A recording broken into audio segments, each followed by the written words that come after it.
마가복음 16장입니다. 마가복음 16장 1절부터 8절까지 보겠습니다. 마가복음 16장 1절부터 8절까지 말씀 같이 읽어보겠습니다. 마가복음 16장 1절부터 8절입니다. 우리 같이 읽어볼까요?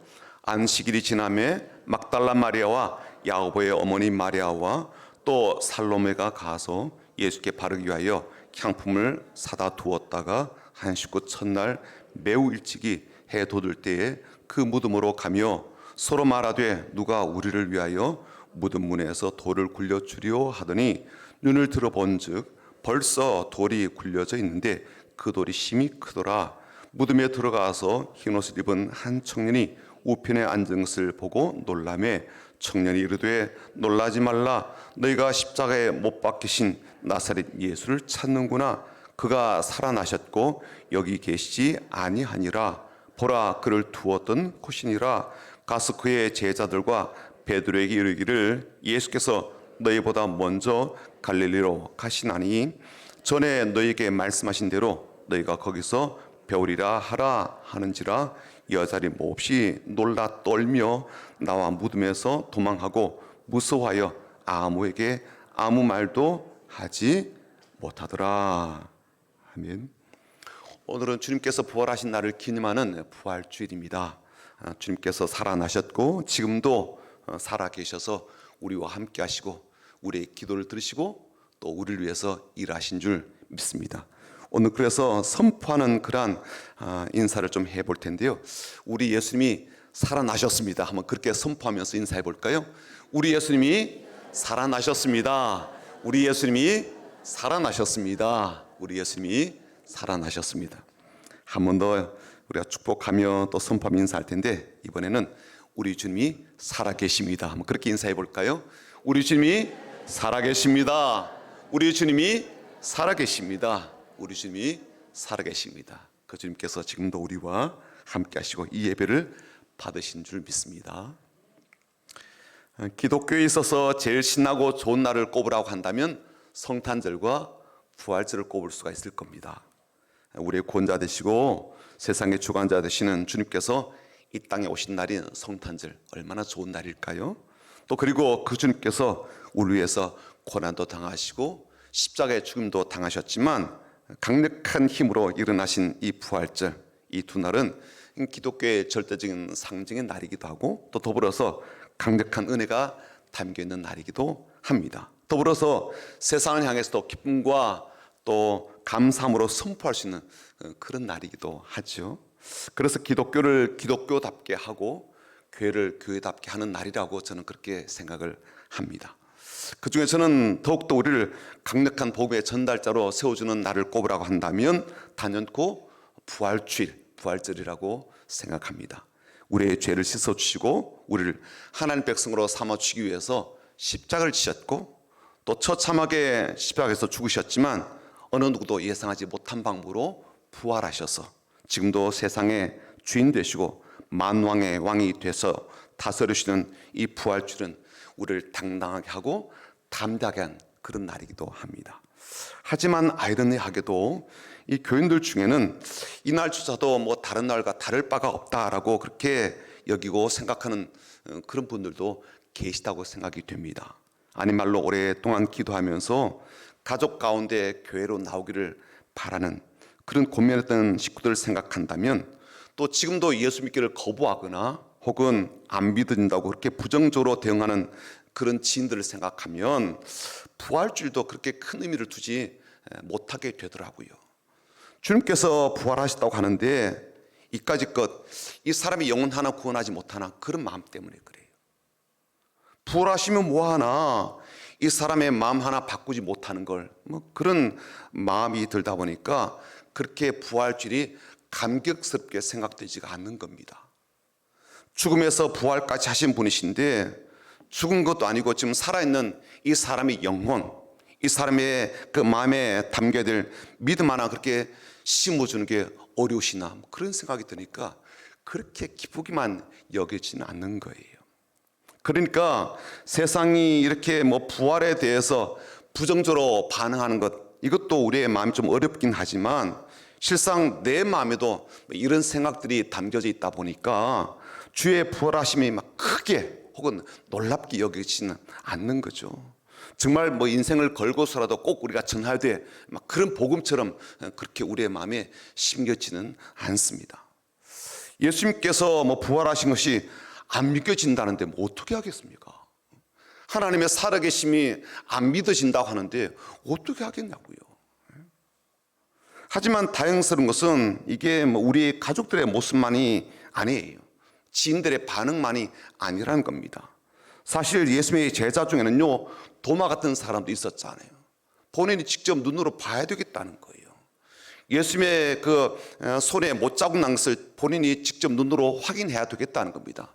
심지어 그게 자기의 손가락을 넣어 봐서 한 번 더 내가 경험을 해봐야 되겠다는 거예요. 그래야 믿겠다는 겁니다. 예수님 따라다니면서 얼마나 많은 기적을 보았지 않겠습니까? 그런 제자도 이런 반응을 보였다면 우리들이야, 또 우리의 가족들이야, 우리의 지인들이야 그런 반응을 충분히 보일 수 있지 않을까, 그렇게 이해도 됩니다. 그리고 예수님께서 부활하신 그날에 매우 이상한 일이 벌어졌다라는 것을 감지한 사람들이 꽤 되거든요. 예수님의 무덤에 찾아갔던 여인들이나 또 여인들의 말을 듣고 예수님 무덤에 찾아갔던 제자들이 예수 시신을 볼 수 없었단 말이에요. 무덤이 비어 있는 것을 확인을 했습니다. 매우 이례적인 일이죠. 있을 수가 없는 일이 벌어진 거예요. 그런데 예수님의 측근에서만 이런 소식이 들려지고 이런 일만 알게 된 게 아니었습니다. 실은 예수님의 무덤을 지키던 경비병들 또한 놀라운 일을 경험했거든요. 그들이 분명 무덤을 지키고 있었는데 무덤에 이 돌문이 열린 채 예수님의 시신이 간 곳이 없는 일이 벌어진 겁니다. 이들이 겪었던 일을 이 마태복음에는 무엇이라고 기록했는가 하면 마태복음 28장 1절부터 4절까지 보시죠. 이렇게 기록이 되어 있습니다. 그날의 사건인데요, 이렇게 기록되어 있습니다. 안식일이 다 지나고 안식 후 첫날이 되려는 새벽에, 안식 후 첫날은 주일을 이야기합니다. 새벽에 막달라 마리아와 다른 마리아가 무덤을 보려고 갔더니 큰 지진이 나며 주의 천사가 하늘로부터 내려와 돌을 굴려내고 그 위에 앉았는데, 돌이란 말은 무덤을 가로막고 있던 무덤의 이렇게 돌문을 이야기합니다. 그 돌을 굴려내고 그 위에 앉았는데 그 형상이 번개 같고 그 옷은 눈같이 희건을, 지키던 자들이 그를 무서워하여 떨며 죽은 사람과 같이 되었더라. 어마어마한 충격을 받은 거죠. 그리고 이들 중 몇몇 사람은 곧바로 예루살렘에 가서 이 모든 일들을 대제사장에게 보고를 하였던 겁니다. 그런데 이런 일을 보고받았다면 저와 여러분은 어떤 반응을 보이시겠습니까? 현장부터 저는 가보자 할 것 같거든요. 진짜 그런지. 또 아니면 경비병들에게 야, 너희들이 제대로 본 게 맞아? 그렇게 하면 좀 따져볼 것 같습니다. 근데 놀랍게도 그 보고를 받은 사람이 이렇게 반응을 하거든요. 마태복음 28장 12절과 13절인데 이렇게 되어 있습니다. 그들이란 말은 대제사장을 말합니다. 그들이 장로들과 함께 모여 의논하고 군인들에게 돈을 많이 주며 이르되 너희는 말하기를 그의 제자들이, 말하면 예수님의 제자들이 밤에 와서 우리 같이 할 때, 경비병들이 잘 때 그를 도둑질하여 갔다 하라 라고 그렇게 시키는 거예요. 이들이 이미 벌어진 일을 무마시키려고 하면서 이렇게 경비병들에게 거짓말을 하게 하는 계략을 꾸몄다라고 하는 게 좀 이상하지 않아요? 저는 한 번쯤이라도 조사를 좀 해봐야 되겠다고 그렇게 여기거든요. 자기들은 그만한 권력을 가진 자리에 있기도 하고요, 또 그렇게 사람을 보내어서 그렇게 할 수도 있단 말이에요. 그렇게 하고자 하는 의지만 있다면 당장이라도 무덤 주위부터 샅샅이 좀 뒤져보게 할 것 같습니다. 그리고 예수님이 부활했다라는 사실을 믿지 않는다면 최소한 시신을 가져간 사람이 누군지를 좀 찾아낼 것 같단 말이에요. 그런 사람 찾아내서 다시는 그런 범죄행위를 하지 못하도록, 반역행위를 하지 못하도록 본보기로 처벌을 할 것 같거든요. 근데 이 사람들은 돈으로 사람들 매수하고 거짓말을 퍼뜨리는 그런 방법을 취한단 말이죠. 그리고는 주의 부활하심에 대해서 무덤에서 시신이 없어졌다 이 사실에 대해서 굉장히 냉담하게 그리고 무관심한 채로 지나간다고요. 부활하심에 대해서 믿지 못하고 부정한다 할지라도 최소한 시신이 없어진 이 사건에 대해서 굉장히 이상하게 대처를 하는 것을 볼 수가 있습니다. 그러니까 예수의 부활과 관련해서 현장과 아주 가까이 있었던 사람들이나 혹은 그 사건에 대해서 아주 밀접한 관련이 있는 그러한 사람의 상당수가 이런 반응을 보였다라는 그러한 면에서 오늘날 우리 주변의 사람들 혹은 우리의 가족들이 보이는 이런 반응을 보면서 너무 낙담할 것도 아니다 그런 생각이 드는 거예요. 그리고 이 사실을 갖고 또 이런 모습을 보면서 이런 반응을 보면서 하나님의 일하심이라든지 예수님 부활하심에 대해서 너무 의심하거나 부정적으로 생각할 이유도 되지 않는다라고 생각이 됩니다. 지금이야 시공간적으로 훨씬 떨어져 있는 현대의 사람들인데 지금의 우리들이 그들보다 더 의심과 혹은 더 불신과 무관심과 냉대가 커질 수밖에 없지 않겠는가. 그날 현장에 가까이 있었던 사람, 그 시대의 사람들도 이런 반응을 보였다면 우리들이야 당연하지 그런 생각도 들거든요. 그럼에도 불구하고 저는 다시 한번 그날의 사건들을 살피면서 최소한 우리가 확실하게 해야 될 부분 혹은 확실하게 알고 있어야 될 몇 가지 진실만큼은 상식적으로 우리의 마음에 담고 있어야 되겠다라는 생각이 듭니다. 저는 신앙적인 기준으로 지금 말을 하고 있는 게 아니라 상식적인 선에서 한번 이야기를 해보자는 거예요.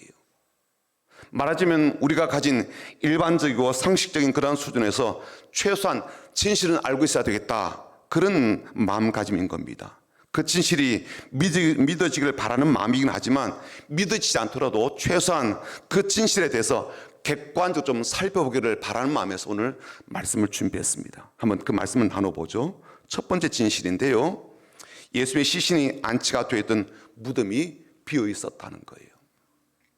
말하자면 예수의 시신이 없어졌다는 거죠.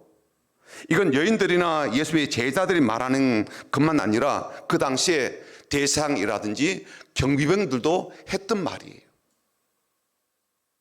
대상이 경비병들에게 돈을 주고 사주한 거짓말이 무엇이었습니까? 예수의 시신을 예수의 제자들이 도둑질해 갔다라는 것이었잖아요. 그 말이 참말이든 거짓말이든 한 가지 확실한 건 뭐예요? 예수의 시신이 안치됐던 그 무덤이 비어 있다는 거거든요. 예수의 시신이 사라졌다는 거예요.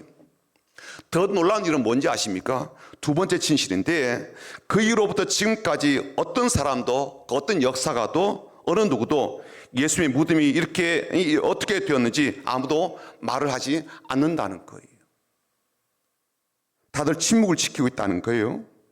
물론 텔레비전에서 방영하는 어떤 다큐멘터리에서는 예수의 시신에 있었던 무덤이 어딜까 추정하는 그런 내용을 보도하는 경우도 있습니다. 하지만 우리가 일반적으로 말하는 교주의 무덤이라든지 혹은 신격화된 어떤 이들의 무덤처럼 예수의 무덤을 그렇게 찾고 추앙하는 일은 없다는 거예요.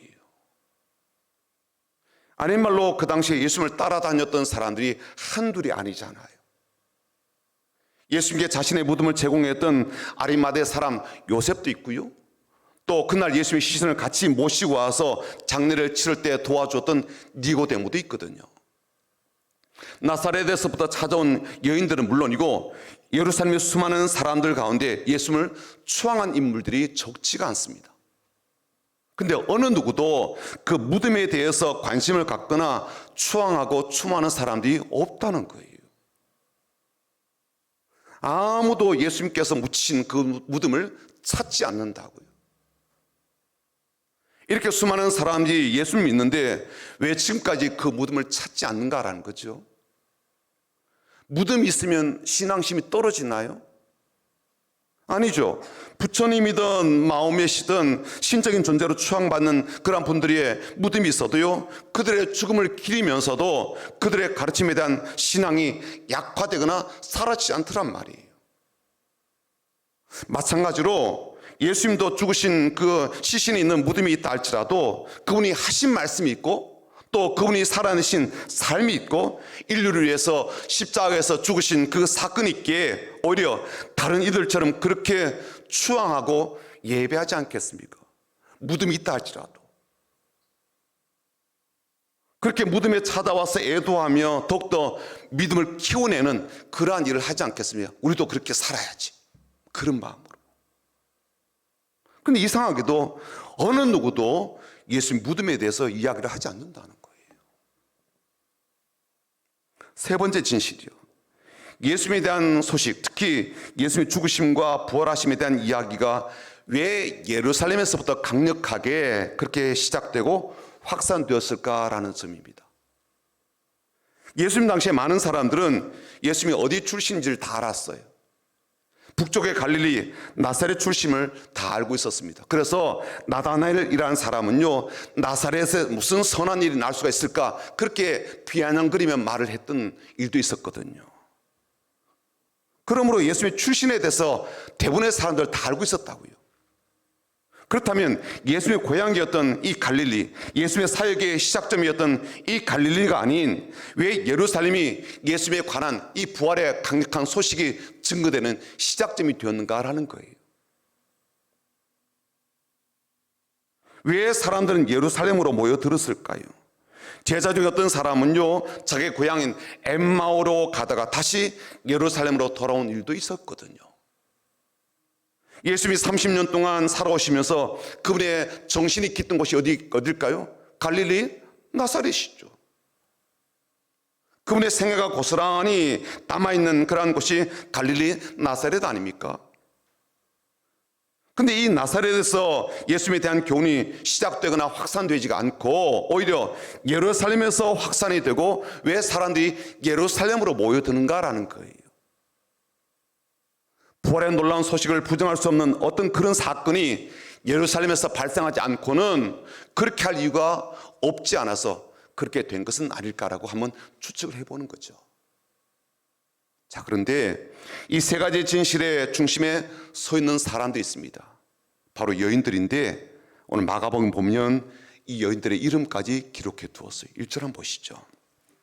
오늘 본문 1절인데요. 같이 읽어보겠습니다. 안식일이 지남에 막달라 마리아와 야고보의 어머니 마리아와 또 살로메가 가서 예수께 바르기 위하여 향품을 사다 두었다가, 성경은요 이 세 여인이 예수의 무덤을 찾아갔던 이야기를 기록해 주고 있습니다. 예수의 시신을 위해서 제대로 장례를 치러주고자 하는 그러한 마음으로 무덤에 이른 새벽에 찾아갔던 이 사람들이 여인이었다라는 사실은요 우리에게 굉장히 많은 생각을 하게 합니다. 그날 새벽에 예수님 무덤을 처음으로 찾아간 그러한 사람들은 예수님의 제자가 아니었던 거예요. 여자들이었습니다. 그리고 성경은 이 사실을 전혀 개의치 않고 기록을 해두고 있다는 거예요. 왜 이 이야기 이토록 이상하고 놀랍게 생각되는가 하면 잘 아시는 대로 그 당시에 여자들의 가치는요 그렇게 높지가 않았던 거예요. 여인들의 인권은요 거의 없었습니다. 그래서 이들의 하는 말은 결코 법정에서 증인으로 혹은 증언으로 채택되지가 않았던 거예요. 사건의 현장을 목격한 사람이라 할지라도 여인들의 말이라면 어떤 의미도 갖지 못했던 겁니다. 아무리 이야기해도 내가 봤다라고 해도요 증언으로 채택되지 않았던 거예요. 그런데 성경은 그런 사실을 다 알고 있음에도 불구하고 아무런 상관이 없다는 듯이 여인들의 이야기를, 그들의 증언들을, 그들의 행위들을 예수의 부활하심의 증거로 채택하고 있다는 거예요. 그러니까 당시 관습으로 본다면 여인들이 본 것, 여인들이 들은 것, 심지어 이렇게 기록으로 남긴 모든 것들은요 법적인 증언의 가치가 전혀 없다는 거예요. 그러므로 이 편지, 말하면 복음서의 진정성과 진실성의 가치가 뚝 떨어지게 되는 거예요. 여인들이 봤다는 것 때문에, 여인들이 말하는 것 때문에, 남자가 아니라는 이유 때문에. 그걸 모르는 바가 아닐 텐데 복음서의 기자들은 모두 예수의 부활을 목격한 최초의 사람을 다 여인으로 기록하고 있다는 거거든요. 여러분, 이번에는 놀라운 반전이 담겨져 있습니다. 그만큼 복음서의 이 모든 기록들은 사실임을 증명하는 것이 되는 것이거든요. 이 기록들은요, 속일 의도가 없다는 거예요. 이 기록들의 사실성을 높이기 위해서 뭔가 애쓰지 않았다는 것이거든요. 아무런 증언의 가치도 되지 않는 여인들의 행동, 말, 이야기들을 이렇게 기록한 이유가 없다는 거예요. 무슨 목적이겠습니까? 무엇을 얻겠다고 이렇게 기록했겠습니까? 이익이 없지요. 유익함이 없지요. 도움이 안 되는 이들의 말을 왜 이렇게 중요한 것처럼 기록으로 남겼겠습니까? 그만큼 이 기록들은 사심이 없다는 거예요. 불순한 의도가 없이 있는 그대로 기록한 것임을, 벌어진 일 그대로 기록한 것임을 이 사실이 우리에게 이야기해 주고 있는 거죠. 자, 그렇다면 그날 무덤을 찾았던 이 여인들을 통해서 우리가 알게 되는 중요한 4가지 사실이 있습니다. 첫 번째는 그 여인들은 예수의 무덤에 제대로 찾아갔다는 거예요. 이미 그들은 금요일 저녁에 아리마대 사람 요셉과 공의원이었던 니고데모가 예수의 시신을 빌라도로부터 인계받아서 어디에 그 시신을 안치하는지를 지켜봤거든요. 그리고 이틀 뒤인 이른 새벽 해가 막 돋을 그러한 즈음에 그 무덤에 찾아간 겁니다. 말하자면 이 여인들이 다른 무덤과 헷갈리거나 다른 장소에서 예수 무덤을 찾는 것 같은 그런 일은 없었다는 거예요. 오늘 2절을 볼까요? 중요한 단어를 찾아보죠. 2절이요. 읽어보겠습니다. 안식 후 첫날 매우 일찍이 해 돋을 때 그 무덤으로 가며. 여러분 무엇을 주목해 보셨습니까? 어떤 단어가 중요할 것 같아요? 저는 그 무덤, 그라는 말이 들어가 있다고. 그라는 말, 그 무덤에 갔다는 거예요. 그냥 무덤이 아니라 그 무덤이요. 그 말은 예수님이 시신이 안치되어 있던 금요일 저녁에 보았던 바로 그 무덤을 이야기하는 거거든요. 게다가 그 무덤 안으로 들어가 보았다가 흰옷 입은 한 청년을 만나게 되었는데 그 청년이 말하기를 이 무덤, 이 자리가 예수를 또 두었던, 예수의 시신을 두었던 곳이 맞다라고 확인도 해줍니다. 5절과 6절 한번 보십시오. 5절과 6절이요. 같이 읽어보겠습니다. 무덤에 들어가서 흰옷을 입은 한 청년이 우편에 앉은 것을 보고 놀라매 청년이 이르되 놀라지 말라. 너희가 십자가에 못 박히신 나사렛 예수를 찾는구나. 그가 살아나셨고 여기 계시지 아니하니라. 보라, 그를 두었던 곳이니라. 여인들이 착각하거나 헷갈리는 일이 없이 예수의 시신이 안치되어 있던 그 무덤을 제대로 찾아갔다는 것을 알 수가 있습니다. 두 번째는요, 그 여인들이 그 무덤에 갔을 때 예상치 못한 일을 만났다는 거예요. 물론 우리는 오늘 본문에서 무덤을 막고 있던 이 돌이 굴려져서 무덤이 열려져 있었다, 그건 알 수가 있죠. 그리고 그 무덤에 들어가 보니까 웬 청년이 앉아 있었는데 흰옷을 입고 있었고 그 청년이 이 무덤에 계셔야 될 예수님에 대해서 놀란 이야기를 들려준 것도 알게 되었습니다. 게다가 빨리 예수님의 제자들에게 가서 예수님이 먼저 갈릴리에 가 계실 테니까 그곳으로 가서 그 예수님을 만나라 라는 그러한 이야기도 듣게 되었던 것을 우리가 본문을 통해서 알 수가 있습니다. 그런데 여러분, 이 말의 사실성, 이 말의 진위를 떠나서 우리가 이 여인들로부터 한 가지 알게 되는 확실한 사실이 있습니다. 그건 뭐냐면 이 여인들이 무덤에 가게 되었을 때 너무나도 놀랄 만한 일을 만났다는 거예요. 8절 한번 보시죠. 뭐라고 되어 있어요? 여인들이 몹시 놀라 떨며 나와 무덤에서 도망하고. 여인들이 무덤을 찾아갔을 때는 이런 상태가 아니었거든요. 두려움이 전혀 없었다, 그런 뜻은 아니지만 이렇게 몹시 놀라 떨며 무덤에서 도망치려는 그런 마음 상태까지는 아니었다는 거예요. 말하자면 무덤에 갈 때는 그들이 준비한 것과 목적한 것을 하려고 갔다가 무덤에서 너무나도 놀라고 너무나도 두렵고 너무나도 무서운 일을 겪게 된 거예요. 무덤에서 아무런 일이 없었다면 이들이 이렇게 반응하지는 않았을 겁니다. 그리고 무덤을 가로막고 있는 돌이 굴려져 있는 것도 이상했지만 그 무덤 안에서 만약 그 청년을 만났는데 그 청년이 동산을 지키는 사람이거나 아니면 묘지를 관리하는 사람으로 생각되었다면 이 여인들이 그렇게 혼비백산하며 도망칠 일도 없었겠죠.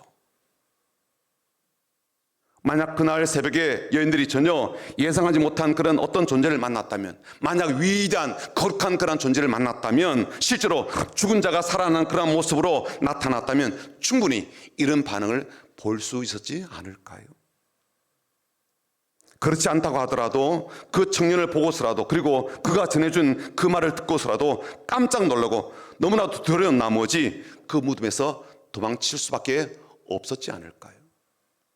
그러니까 예수의 시신이 안치되어 있던 그 무덤을 처음 방문한 여인들이 이렇게 몹시 놀라서 떨며 무덤에서 도망칠 수밖에 없었던 어떤 일이 그곳에서 일어났다는 거예요.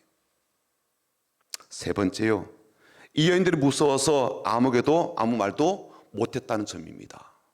이게 왜 중요한 점이 되는가 하면요, 그날 아침에 예루살렘에서는 삽시간에 이상한 소문이 돈 거예요. 예수의 시신을 제자리 훔쳐갔다라는 그런 소문이었습니다. 대제사장으로부터 돈에 매수되어서 사주를 받은 경병들이 사람들에게 퍼뜨린 이 소문이 입에서 입으로 금방 전해지면서 예루살렘의 특종 뉴스가 된 거예요. 그리고 이런 상황을 보게 될 때 왜 여인들이 그날 새벽에 놀란 일을 경험하였지만 아무에게 아무 말도 못했는지 그 이유를 알 것 같습니다. 이미 사람들에게 잘못된 소식이 삽시간에 퍼져 있었기 때문에 그런 사람들에게 예수님이 부활하셨다라고 말을 하는 것은 우리가 예수님의 시신을 숨기고 있다라고 말하는 것처럼 들리게 될 것이기 때문이죠.